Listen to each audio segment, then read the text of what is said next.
งจะตั้งใจเรียนตอนที่14แผนรวบหัวรวบหางฮะว่ายังไงนะปองคำปองกับแมนเมืองพร้อมกับกองคำหรือแกรนมาหาฝ้ายคำกับสาครแต่เช้าเล่าเหตุการณ์เมื่อคืนให้เพื่อนฟังโดยละเอียดแม่คำปองไม่เห็นด้วยตาตอนลูกสาวโดนขึ้นคร่อมแต่เล่าอย่างกับนั่งอยู่ใต้แคร่เลยทีเดียว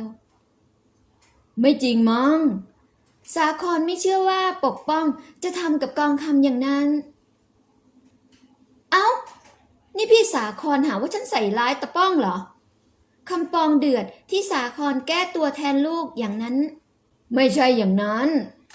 ป้องจะทำกับหนูแกนอย่างนั้นทำไมในเมื่อป้องมันมีแฟนอยู่แล้วแฟนหมายความว่าอย่างไรคำปองหน้าชาดิกไม่อยากเชื่อหูเลยบางทีอาจจะเป็นการหาทางออกก็ได้ประมาณว่าไม่อยากรับผิดชอบลูกของนางก็เห็นจะเป็นอย่างนั้นก็ป้องน่ะเขาพาแฟนเข้ามาเยี่ยมพ่อกับแม่อย่ามาหลอกเสียให้ยากเลยพี่สาครใครหลอกใครเหรอครับปกป้องเดินมาได้ยินประโยคจากคำปองจึงเอ่ยถามทุกคนหันไปตามเสียงป้องมาก็ดีแล้วน้าสองคนมาคุยเรื่องหนูแกนกับป้องคุยว่ายังไงเหรอครับถามได้ป้องก็ต้องแต่งงานแล้วก็รับผิดชอบลูกของน้าสิลูกของน้าเสียหายนะผมคงจะทำอย่างนั้นไม่ได้หรอกครับทำไมล่ะทำไมถึงทำไม่ได้ผมมีเมียแล้วครับเมียคำปองทำหน้างงหันไปทางฝ้ายคำกับสาครมิลามานี่สิครับมาทำความรู้จักกับผู้หลักผู้ใหญ่หน่อยปกป้องเรียกมิราที่กำลังง่วนกับการหยิบถุงของกินอยู่ในรถเวลาเครียดเวลาโมโหหญิงสาวจะชอบของกินเต็มไม้เต็มมือเรียกว่ากินได้ทั้งตำบลเลยก็ว่าได้ธรรมชาติของเธอที่เขารักอ่ะช่วยถือหน่อย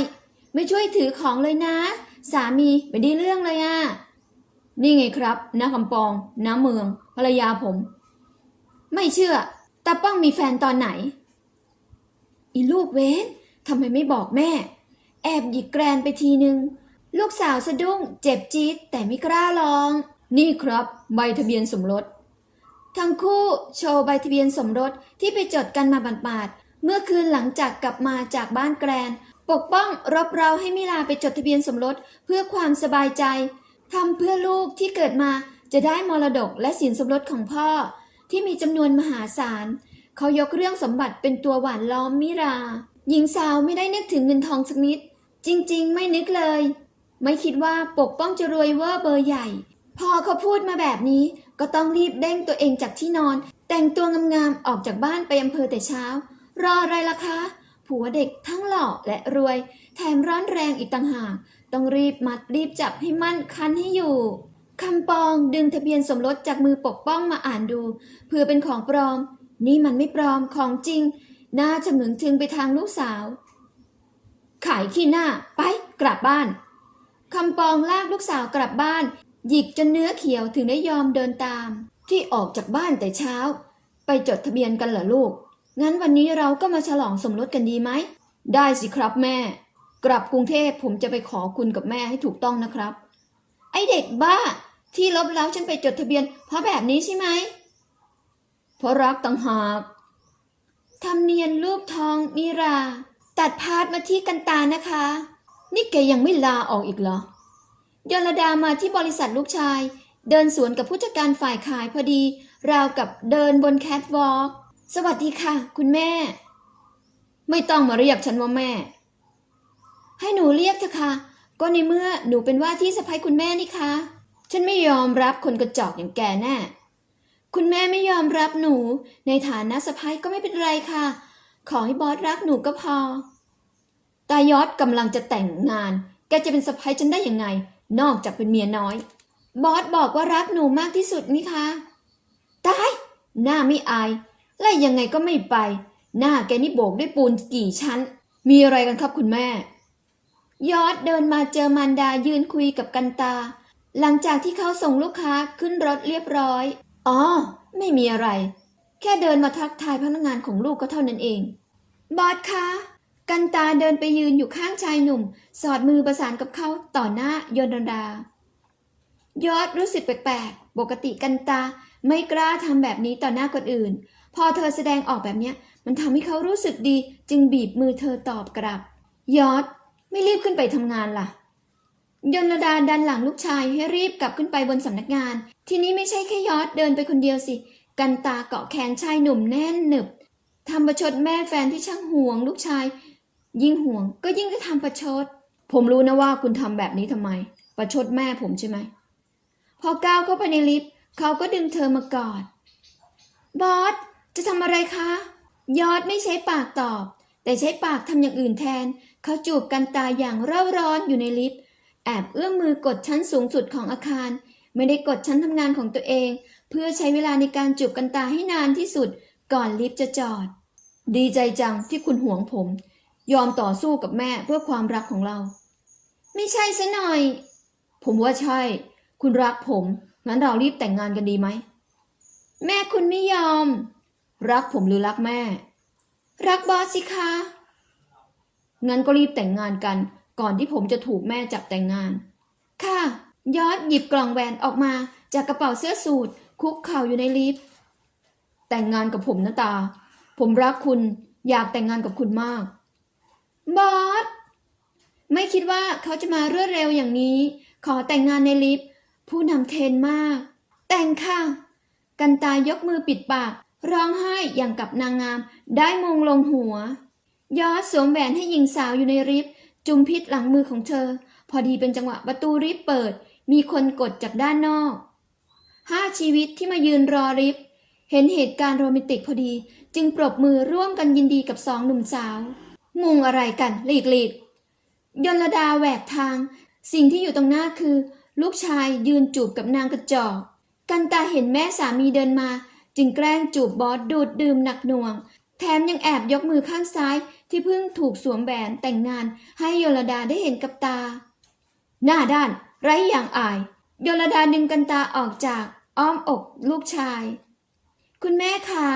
คนรักกันตายิ้มท้าทายอำนาจแม่สามียอดจูงมือแม่เดินเข้าไปในห้องทำงานคงไม่ดีแน่ถ้ายลดากรีดร้องโวยวายเป็นที่สนใจของพนักงานฟาดกระเป๋าถือลงบนโซฟามุมห้องทำงานของลูกชายแม่ไม่ยอมให้นางกระจอกนี่มาร่วมใช้นามสกุลด้วยหรอกตอนเนี้ยเขาเลือกได้ว่าจะใช้นามสกุลผัวหรือนามสกุลตัวเองแล้วค่ะแต่สำหรับตาคิดว่าจะใช้นามสกุลผัวค่ะก็ดีเพราะนามสกุลตากระจอกอย่างที่แม่ว่านั่นแหละค่ะผมอยากให้แม่ลองให้โอกาสเรา2 คนก่อนครับตาเป็นคนดีทำงานเก่งขยันขันแข็งรับรองเธอจะเป็นกองหนุนให้ผมได้เป็นอย่างดีมันจนกระจอกอย่าไปยึดติดแบบนั้นสิครับแม่นะครับให้โอกาสเรา2 คนตามมานี่สิเขารู้ว่ากันตาไม่ใช่คนก้าวร้าวแต่ที่ทำยียวนคงเพราะอยากกวนประสาทแม่เท่านั้นเองตอนเป็นเด็กผมตั้งใจเรียนเป็นเด็กดีเชื่อฟังคำสอนของแม่ผมจึงมีทุกวันนี้พอโตขึ้นผมได้ยินคนพูดว่าเชื่อฟังเมียจะได้ดีเจริญก้าวหน้าลองดูไหมครับว่าผมจะก้าวหน้าไหมเขาส่งยิ้มไปทางกันตายิ้มอย่างพอใจที่บอสใช้ประโยคน่ารักให้เกียรติว่าที่ภรรยาอย่างเธอผมเชื่อฟังแม่มาตลอดมีครั้งนี้ที่ขัดใจหัวใจของผมขอให้ผมมีสิทธิ์ได้เลือกคนที่ผมรักเธอนะครับแม่ยอมก็ได้เย้ผมรักแม่ที่สุดเลยครับยอดอบกอดมารดาก้มกราบขอบคุณที่ยอมให้เขาได้มีโอกาสใช้หัวใจตัวเองเลือกคนที่รักเป็นครั้งแรกเขาล้มเหลวกับชีวิตแต่งงานมา2 ครั้งความเชื่อฟังพ่อแม่เป็นลูกที่ดีจนไม่เป็นตัวของตัวเองภรรยาที่แต่งงานถึง2 ครั้งจึงไม่สามารถทนใช้ชีวิตคู่กับเขาได้คราวนี้ยอดจึงแอบไปสร้างเรือนหอไว้เงียบๆเพื่อแยกบ้านกับแม่ป้องกันปัญหาแม่ผัวลูกสะใภ้คราวที่ผ่านมาเขาแต่งงานตามใจแม่ล้มเหลวไม่เป็นท่าทั้ง2 ครั้งทีนี้จึงขอเลือกภรรยาด้วยตัวเองใช้หัวใจเดิมพันสู้เพื่อรักจนยิบตากันตาก้มกราบยลดาถ้ายลดาไม่ตั้งแง่รังเกียจเอาแต่ด่ากันตาว่ากระจอกจนเธอคงไม่ตอบโต้ยลดาถึงพริกถึงขิงอย่างนี้กันตาเป็นคนดีแต่ถ้ามีคนตั้งแง่รังเกียจเธอก็พร้อมตอบโต้ผมได้เลิกจากหมอช้างมาแล้วครับแม่เขายื่นกระดาษให้มารดานึกว่าคนรุ่นใหม่ ไม่สนใจเลิกงามยามดีนอกจากใช้หัวใจผมยังใช้ทฤษฎีของแม่ด้วยครับเอาใจตัวเองและก็เอาใจแม่เพื่อให้ท่านรู้สึกว่าลูกยังเคารพให้เกียรติท่านเสมอรังเกียจพ่อไม้เมียทิ้งคนนี้ไหมครับยอดถามกันตาว่าไงนะคะพ่อไม้ล้อเล่นหรือเปล่าบอสเนี่ยนะจะเป็นพ่อไม้ไม่เคยรู้มาก่อนเลยข่าวเงียบมากเธอทำงานที่สหวัฒนามา5 ปีไม่เคยรู้เรื่องนี้มาก่อนผมแต่งงานมาแล้ว2 ครั้งก่อนที่คุณจะเข้ามาทำงานที่บริษัทสหวัฒนาเซอร์ไพรส์นี่เป็นเรื่องเซอร์ไพรส์มากเดี๋ยวขออีตาตั้งสติก่อนนี่ฉันพลาดอะไรไปไม่เช็คประวัติสามีในอนาคตเลยเหรออยากลงจากคานจนลืมทุกสิ่งทุกอย่างที่แน่ๆฉันต้องได้10 ล้านจากมิรากันตาคิดแล้วก็มีความสุขโทษทีที่ผมไม่เคยบอกผมคิดว่ามันเป็นอดีตอยากโฟกัสที่ปัจจุบันจึงไม่อยากรื้อฟื้นตอบหน่อยสิรังเกียจผมไหมถ้ามันเป็นแค่เรื่องอดีตไม่มาพัวพันกับเรื่องของเราช่างมันเถอะค่ะตาไม่รังเกียจผมรักคุณจังเลยตาเขาดึงหญิงสาวเข้ามาสวมกอดจูบเธอด้วยความรักเขาไม่คิดจะปิดแต่เพราะไม่อยากพูดถึงการแต่งงานที่ล้มเหลวจากกฎเกณฑ์ของแม่ที่ว่าแม่เลือกสิ่งดีๆที่สุดให้กับลูกตาก็รักคุณค่ะทีแรกถอดใจเพราะยลดารังเกียจดูถูกสารพัดถ้าไม่มีจีน่าช่วยเสริมพลังบวกให้ป่านนี้เธอกับเขาก็คงกลายเป็นอดีตอันขมขื่นเจ็บปวดกันไปแล้วตัดกลับมาที่มิลากับปกป้องนะคะมิรากับปกป้องกลับมาถึงกรุงเทพได้ร่วมสัปดาห์หลังจากฝ้ายคำกับสาครมาสู่ขอมิลาอย่างเป็นทางการจึงกำหนดวันแต่งถ้าท้องมิลาโตเกรงว่าจะใส่ชุดเจ้าสาวไม่สวยอับอายขายขี้หน้าเพื่อนฝูงชาวบ้านตกลงกันจ้างบริษัท Harmonite Wedding Planner จัดงานแต่งอย่างครบวงจรที่เดียวกับบีมเจ้าสาวเช่าสินสอดแต่ปกป้องไม่ได้เช่าเงินหนาล้นบัญชีพ่อกับแม่เก็บไว้ให้ลูกชายคนเดียวอยู่แล้ว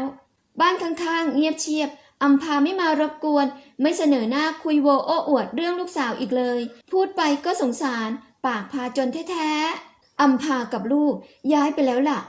ย้ายช่วงที่มิลาไปเชียงรายกับป้องน่ะมดเล่าให้ลูกสาวฟังเมื่อเห็นมิราชะเง้อมองไปทางรั้วบ้านติดกันจริงๆก็น่าสงสาร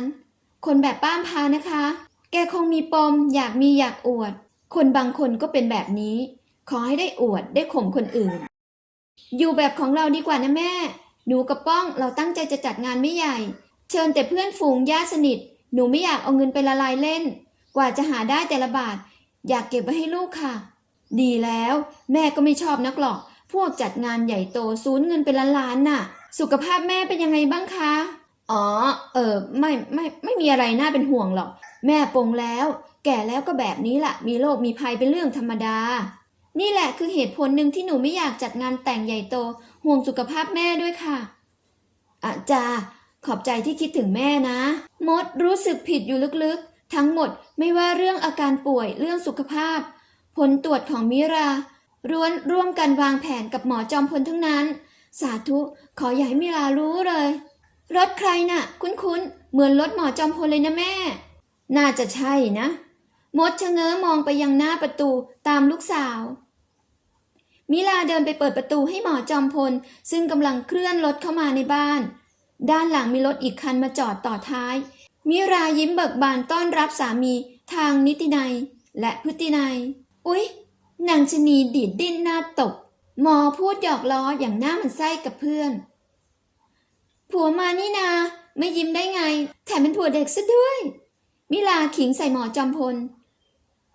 นี่หมอฉันจดทะเบียนสมรสกับป้องแล้วนะจดที่เชียงรายไว้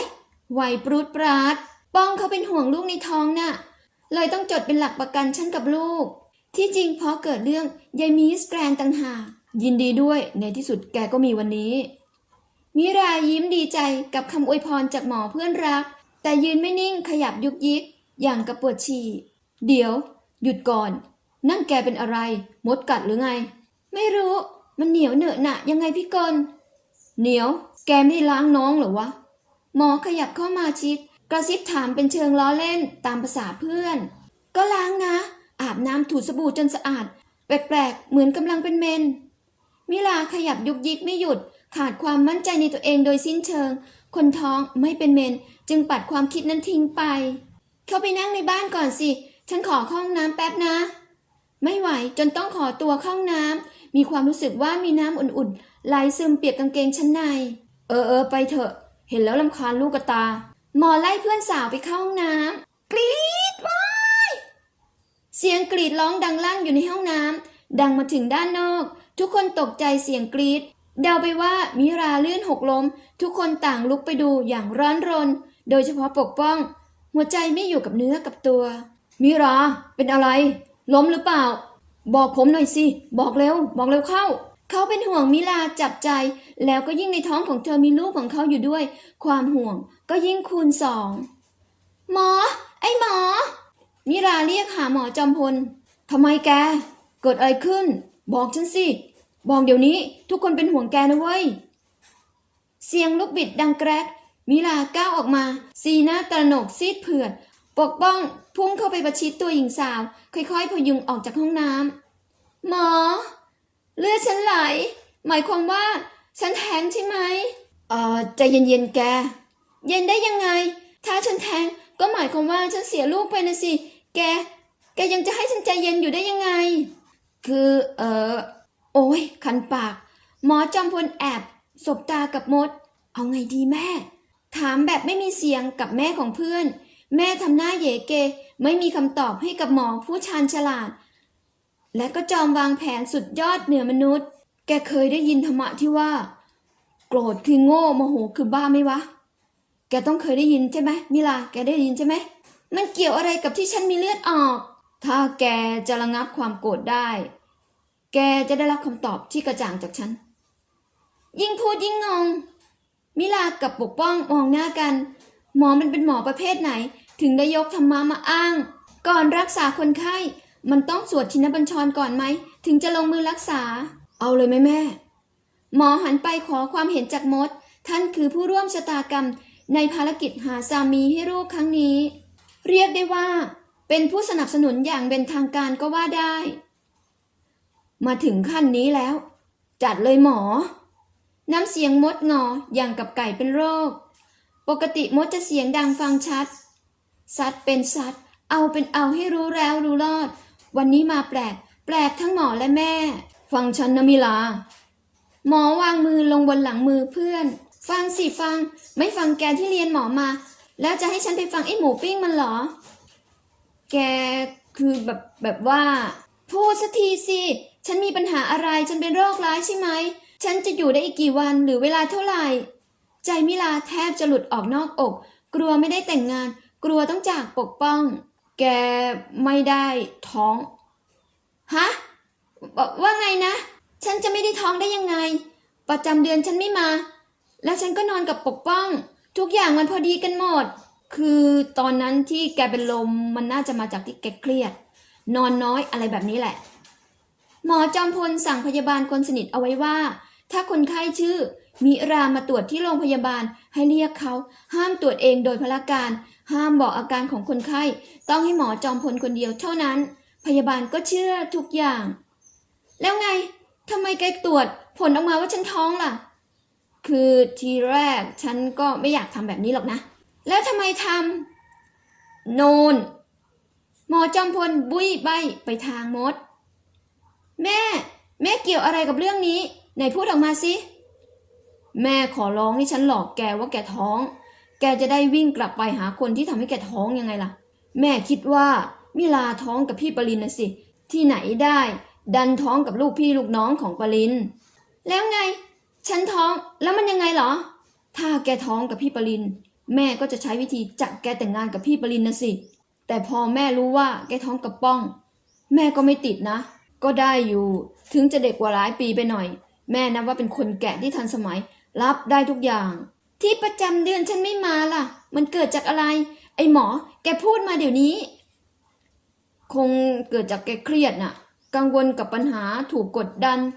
เลยทำให้ประจำเดือนแกคลาดเคลื่อนอ้อยฉันอยากบีบคอแกให้ตายทำแบบเนี้ยผิดจรรยาบรรณหมอเข้าใจไหมเป็นหมอเล่นแบบนี้ได้ยังไงคือจริงๆมันไม่ได้หรอกพอดีใจฉันก็นึกอยากพิสูจน์พี่ปรินด้วยอ่ะแกต้องการพิสูจน์ความรักของพี่ปริน แต่เอาชีวิตฉันมาทำปุ้ยี่ปุ้ยยำเนี่ยนะฉันขอโทษคือฉันเองก็ระแวงพี่ปรินกลัวว่าเขาจะมีความสัมพันธ์กับผู้หญิงเขาไม่ยอมพาฉันไปทำความรู้จักกับทางบ้านสักทีไงฉันเครียดกับเรื่องเนี้ยทุกอย่างมันเข้าล็อกพอดีถ้าระบุว่าแกท้องเชื่อเถอะแกต้องแจ้งไปหาผู้ชายที่ทำแกท้องแล้วถ้าเป็นพี่ปรินฉันจะตัดขาดจากเขาอ่ะปกป้องยืนอึ้งฟังแล้วจนด้วยคำพูดไม่รู้จะต้องเม้นประโยคไหนราวกับโดนเวทมนต์สะกดให้กลายเป็นหินนี่มันชีวิตฉันไว้แกฉันควรได้เลือกคู่ชีวิตไหมไม่ใช่ตกกระไดพลอยโจรแบบนี้มิลาปกป้องฟังประโยคที่มิลาพูดเขารู้ว่ามิลาไม่อยากเลือกตนไม่อยากให้เขาเป็นแฟนไม่อยากแต่งงานทั้งหมดเพราะเรื่องท้องจึงต้องมาแต่งงานกันนี่เขามันไม่มีความสำคัญไม่มีค่าสำหรับเธอเลยเหรอมิราทะเลาะเสียงดังคาดคั้นเอาเรื่องหมอจอมพลอยู่ดีๆได้ยินปกป้องเรียกตนเสียงดังทำให้หันควับมาทางเขามองสีหน้าหม่นที่ฉายมาทางเธอทำให้มิรารู้ตัวว่าตัวเองพูดแรงไปคุณไม่เคยรักผมเลยเหรอมองผมเป็นแค่เด็กไม่มีอนาคตใช่ไหมป้องมันไม่ใช่แบบนั้นนะก็คุณพูดอยู่นี่ไงเด็กมันก็รักเป็นมีหัวใจอยากได้ความรักจากคนที่มันรักไม่ใช่เป็นแค่คนที่ไม่ได้ถูกเลือกป้องเอาไงดีมิลาเอ้ยปกป้องเห็นท่าทีไม่มีคำตอบหรือคำแก้ตัวจากมิลาเขาเลยเข้าใจดีแล้วว่าหญิงสาวไม่เคยรักเขาเลยตกกระไดพลอยโจรต้องมาแต่งงานกันเท่านั้นเองผมจะหย่าให้ไม่นะป้องมันไม่ใช่แบบนั้นมิลาตะโกนเรียกปกป้องเป็นครั้งแรกที่ร่างกายเงอะงะทำตัวไม่ถูกไปสิแกหมอผลักยายเพื่อนเงอะงะไปหาผู้ชายป้องคือฉันฟังฉันก่อนนะจังหวะที่ชายหนุ่มกดรีโมทเปิดประตูรถมิลาก็รีบสอดตัวเข้าไปนั่งเบาะข้างคนขับทันทีลงไปผมไม่อยากเห็นหน้าคุณถ้าผมเคยบอกรักคุณขอให้ลืมมันซะคิดซะว่าผมไม่เคยพูด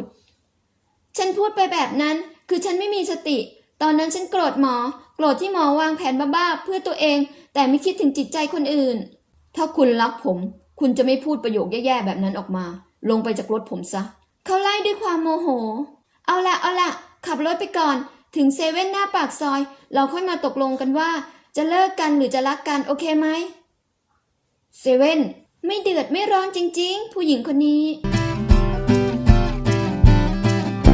สำหรับตอนที่14ก็ได้จบลงแล้วไว้มาเจอกันใหม่ในตอนหน้าอย่าลืมกดไลค์กดแชร์และกดติดตามให้กับช่องบ้านพิมพ์ชนกสตอรี่ด้วยนะคะอย่าลืมดูโฆษณาเพื่อเป็นรายได้เล็กๆน้อยๆให้กับช่องด้วยค่ะสำหรับวันนี้กราบขอบคุณทุกคนแล้วก็ไปแล้วค่ะ